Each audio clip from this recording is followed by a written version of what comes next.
É muito bom a gente estar aqui há um ano já e a gente ter conseguido fazer tanta coisa, né? Eu sempre falo que a gente precisa, sim, pensar num futuro ideal, no que precisa ter, mas a gente tem muita criança fora da escola hoje. Tem muita mãe com medo de morrer hoje. Tem muita criança sem terapia hoje. Então, a gente precisa pensar no que dá para fazer hoje. E aqui no gabinete, a gente lida com demandas reais, todos os dias. A gente tem um time de acolhimento com 6 pessoas. Então, quando chegam denúncias no nosso formulário, nossa equipe se reúne com essas mães, ou pai, no caso, faz uma reunião online para entender qual que é a demanda, entender qual é o problema, orientar, acolher. E aí, dependendo de qual é o problema, se for um problema coletivo, a gente mesmo aciona o Ministério Público, pensa em fazer um projeto de lei, ajuda aquela família a ter os seus direitos pela justiça. Então, é um trabalho que é feito todos os dias. Chegam mais ou menos 70 denúncias por dia aqui nas nossas redes. Então, é muita coisa. A gente está visceralmente envolvido com os problemas das famílias de pessoas com deficiência, porque a gente respira isso todo dia, a gente acorda pensando nisso, a gente vai dormir pensando nisso, e o nosso trabalho é totalmente sobre isso. Então, eu queria mostrar para vocês um resuminho do que foi o trabalho nesse primeiro ano de mandato. A gente protocolou 55 projetos de lei em um ano de mandato. Foram mais de 18 mil, praticamente 19 mil contatos feitos com a gente para pedir informação, com dúvidas, com denúncias. Mais de 3.870 denúncias investigadas que foram trazidas para o gabinete. E a gente investigou, entrou em contato com as famílias para saber mais detalhes, e, às vezes, isso gerou ofícios, gerou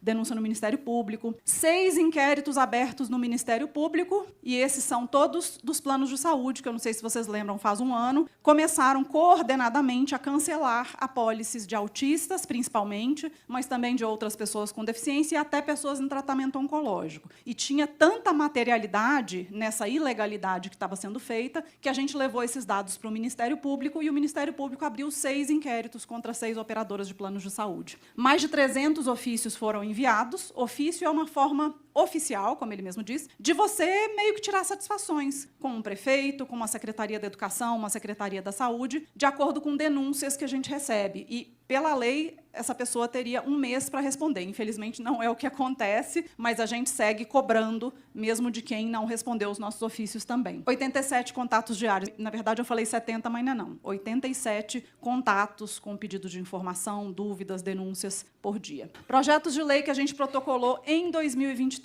O 414, que cria a renda paulistana para mães e cuidadores de pessoas com deficiência. Esse é o projetinho do meu coração. Eu já falava dele desde a campanha, porque o trabalho do cuidado, que é feito pelas mães de pessoas com deficiência, na sua maioria, precisa ser visto e remunerado, né? Não faz sentido a gente ver mães numa situação tão precária, familiar, porque elas dependem do BPC dos filhos. Aquele BPC é do filho, ela acaba gerenciando, mas o que ela ganha com esse trabalho do cuidado que ela faz e que o Estado normalmente não dá nenhum amparo para essa mãe? Então, nada mais justo que esse trabalho seja remunerado. Quando a gente for pedir para que entre numa tramitação de urgência aqui, eu vou comunicar a vocês, porque a gente vai precisar de muito apoio, porque é um projeto que vai criar um custo para o Estado, então não vai ser fácil dele ser aprovado, mas eu tenho certeza que, com o apoio de vocês, a gente consegue. O 515, que cria delegacias especializadas para pessoas com deficiência em cidades com mais de 300 mil pessoas, a gente sabe que ainda não tem. O 863 dá status de prioridade para cuidadores de pessoas com deficiência em serviços de saúde públicos, porque a gente sabe que essas mães têm mais chances de morrer precocemente porque não cuidam da saúde. Tem estudos que falam isso, porque o tempo está todo dedicado para o cuidado do filho. Não vai no médico, empurra com a barriga, às vezes demora a conseguir uma consulta no SUS. Então, por isso, esse projeto de lei. O projeto 1000,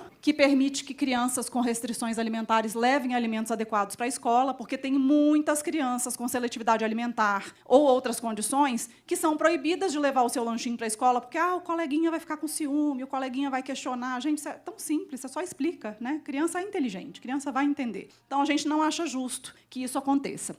Ele também flexibiliza o uso de uniformes para crianças com sensibilidade sensorial. Às vezes, aquele tecido da blusa da escola é muito duro, a criança não consegue usar, e a escola não quer abrir mão disso. Ele obriga que escolas usem sinais com sons de tipo e volume adequado, porque aquela sirene do intervalo da escola é uma boa disparadora de crise em criança que tem sensibilidade sensorial, e permite que alunos tenham horários adaptados quando necessário ter acompanhamento multidisciplinar. A gente recebe muita denúncia de criança que foi para a escola integral e, às vezes, tem que sair sair para fazer uma terapia e a escola se recusa a flexibilizar esse horário, dá falta, briga com a mãe, enfim, tudo que a gente sabe que não é justo. O 1249 garante transporte intermunicipal gratuito a pessoas com deficiência. 1672 cria uma incubadora pública para empreendimentos destinada a pessoas com deficiência, que a gente sabe que tem dificuldade de se manter no mercado de trabalho. 1486 limita o número de alunos em sala de aula para 20 no Fundo 1 e 2,25 no ensino médio. 1485 cria o programa de diagnóstico acessível paulista para a TEA no estado, porque a gente sabe que diagnóstico, principalmente se for grau 1 e mulher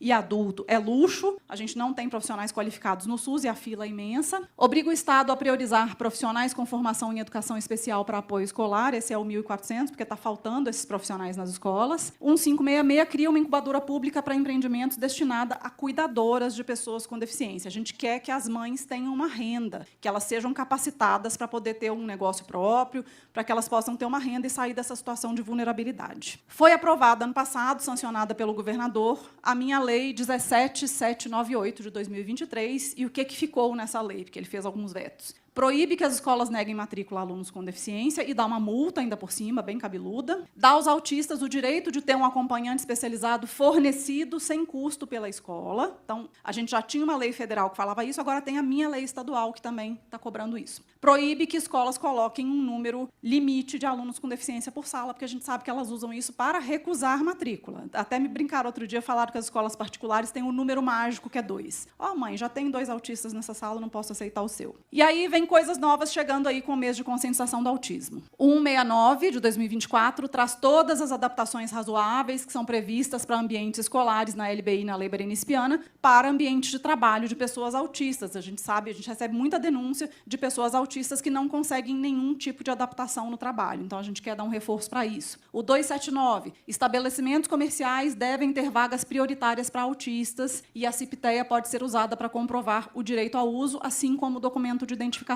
com CID, não precisa ter um cartão, nada dessas coisas. O 170, criação de um programa para formar autistas e pessoas com deficiência como profissionais de apoio e terapêuticos para educação especial, pedagogia, terapia ocupacional, fisioterapia e fonoaudiologia. O 151, que é sobre saúde mental para cuidadores, né, que é uma urgência que a gente tem. Infelizmente, existem muitos casos de suicídio no meio das mães atípicas. Cria um programa para acompanhamento de saúde mental de cuidadores e responsáveis por PCDs. Aí tem criação de grupo de apoio, incentivo à atividade física e de lazer, divulgação de informações sobre saúde mental e oferta de profissionais de psicologia e psiquiatria, que a gente sabe que é a parte mais difícil de encontrar. O 197 cria o Programa Estadual de Moradia Assistida para pessoas com alto nível de suporte, com serviço socioassistencial com foco em participação social, criado com base no Programa de Habitação para Idosos da SDHU, quer dizer, destinar algumas unidades da SDHU para pessoas com deficiência de baixa autonomia. Esse é um dos maiores pedidos que a gente tem das mães. Também é um programa que gera algum tipo de curso, então, quando a gente for pedir para tramitar ele, também vou pedir a ajuda de vocês. O 197 cria centros especializados para apoiar famílias nas práticas de cuidado de pessoas com deficiência, incluindo acolhimento, organização de vida diária, cuidados pessoais e mais. Então, mais um projeto focado